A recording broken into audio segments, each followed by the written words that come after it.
about HDB Financial Services IPO. Now that people have got their IPO allotments, the main question in their mind is what to do with that. So let's figure out what to do after listing, whether to sell it or whether to hold it. As you all know, HDB Financials is a subsidiary of HDFC Bank, India's biggest trusted brand in banking. Trust, low-cost borrowing, and massive network of HDFC customer base. And here is more. HDB Financials has stretched its business model everywhere.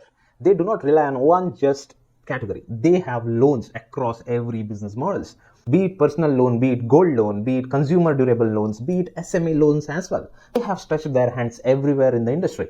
And biggest part is that their gross NPA is just 2% and net NPA is just 1%, which is exceptionally well. So let's talk about some of the financial metrics, which is much more important. The profitability of HDB Financials is expected to grow in a positive direction, and its current ROE is somewhere between 14 to 15%, which is very healthy, but not as great as Bajaj Finance. Its current NIM 5.5%, which is really good. The IPO valuation suggests price to book value multiple of 2.2 to 2.5x, which is also great when compared to its competitors. HDB Financials has a valuation which is very conservatively priced, leaving much more room to upside, giving much more value on the table for the investors who is investing through the IPO.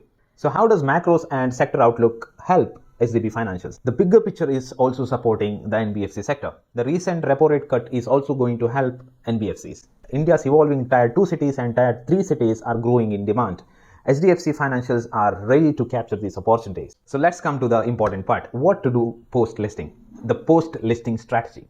In my personal opinion, if the IPO is going to list at 30 to 40% premium, which looks very unlikely, but in case if it lists at 30 to 40% premium, then it is better to book some of your profits, at least some 50 to 70% of your holdings, and book your profits. And in case if it is going to list at 10 to 20% premium, then it looks a wiser decision to liquidate at least some 20 to 30% of your holdings and hold rest of it for a longer run. And in case if it is going to list below 10%, do nothing, hold it for longer term and accumulate whenever possible. Be smart, do not be greedy, make sensible decision, let the valuation say what is your next move on it. So after all these discussions with you, let me come to the final verdict.